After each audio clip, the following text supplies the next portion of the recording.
सोचो, साल 2000 से लेकर आज तक भारत में 3 अलग-अलग प्रधानमंत्री रहे। अमेरिका में सत्ता 5 बार पलटी। ब्रिटेन में सरकारें इतनी बदलीं कि गिनती याद रखना मुश्किल है। लेकिन रूस में पिछले 25 सालों से कंट्रोल एक ही आदमी के हाथ में है और उसका नाम है व्लादिमीर पुतिन। अब सबसे शॉकिंग बात क्या है पता है? यह सिर्फ लंबे समय तक सत्ता में रहने की कहानी नहीं है। यह कहानी है पावर, कंट्रोल और साइकोलॉजिकल वॉरफेयर की। आप सोच रहे होंगे, अगर पुतिन को दुनिया ऑथोरिटेरियन कहती है, अगर अपोजिशन कमजोर है, अगर मीडिया पर कंट्रोल के आरोप लगते हैं, तो फिर रूस की जनता उन्हें सपोर्ट क्यों करती है?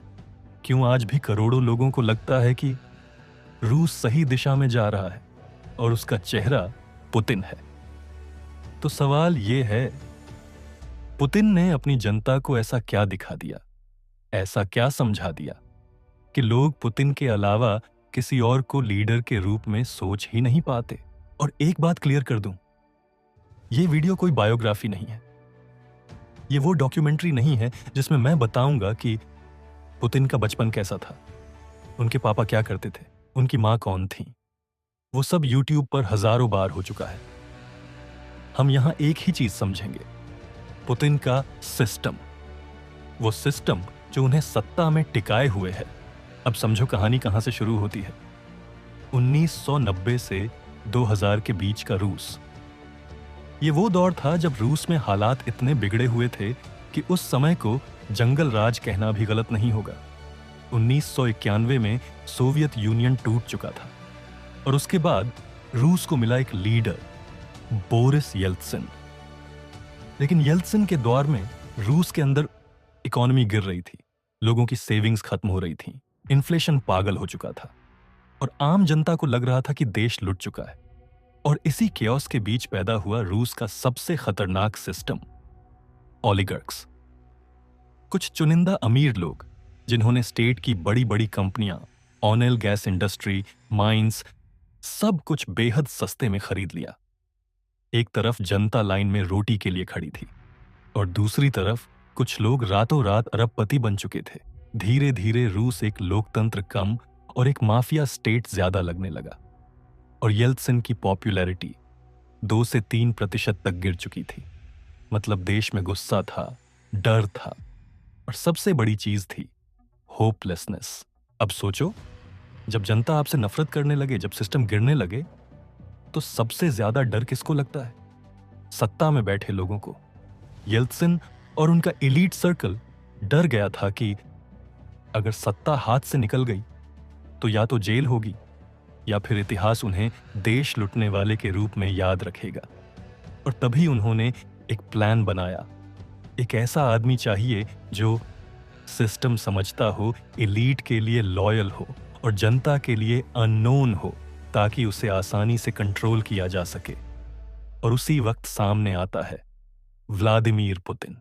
पुतिन उस समय कोई पॉपुलर नेता नहीं थे, ना कोई बड़ा पॉलिटिशियन, ना कोई बिलियनर। वो थे एक एक्स इंटेलिजेंस ऑफिसर, एक आदमी जिसने सालों तक जासूसी की दुनिया में काम किया था और यही बात उन्हें एलीट के लिए परफेक्ट बनाती थी। 1999 में येल्त्सिन ने पुतिन को बना दिया एक्टिंग प्राइम मिनिस्टर। अब सोचो, कल तक जिसे कोई नहीं जानता, वो अचानक देश का नंबर 2 आदमी बन जाता है।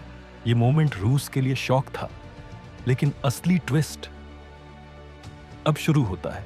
1999 में रूस में एक के बाद एक अपार्टमेंट बॉम्बिंग्स होते हैं। लोग अपने घरों में सो रहे थे और अचानक इमारतें उड़ रही थी। पूरा देश डर गया था। हर किसी को लग रहा था अगला नंबर मेरा हो सकता है। और तभी टीवी पर आता है पुतिन और वो बोलता है, ये हमला आतंकियों ने किया है और हम उन्हें जहां भी होंगे निकाल लेंगे।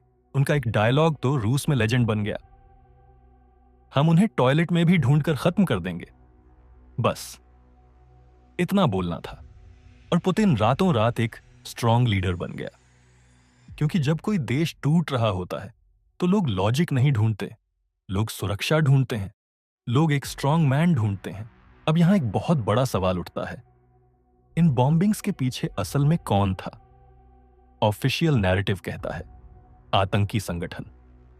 लेकिन कई इन्वेस्टिगेटर्स और क्रिटिक्स ने सालों बाद ये आरोप लगाए कि इसमें स्टेट एजेंसीज का भी रोल हो सकता है। कुछ इंसिडेंट्स को लेकर कंट्रोवर्सी हुई, कुछ जगहों पर सस्पिशियस अरेस्ट्स की बातें आईं। लेकिन ट्रूथ क्या है? रूस में ऐसी चीजों का सच अक्सर कभी पूरी तरह सामने नहीं आता, और यही चीज पुतिन की दुनिया को और डरावना बनाती है, क्योंकि डर सिर्फ बॉम्ब से नहीं आता, डर आता है अनसर्टेनिटी से। इन घटनाओं के बाद पुतिन की इमेज बन चुकी थी, प्रोटेक्टर, सेवियर, स्ट्रॉन्गमैन। और फिर 1999 के एंड में येल्त्सिन रिजाइन करता है और पुतिन को पावर मिल जाती है।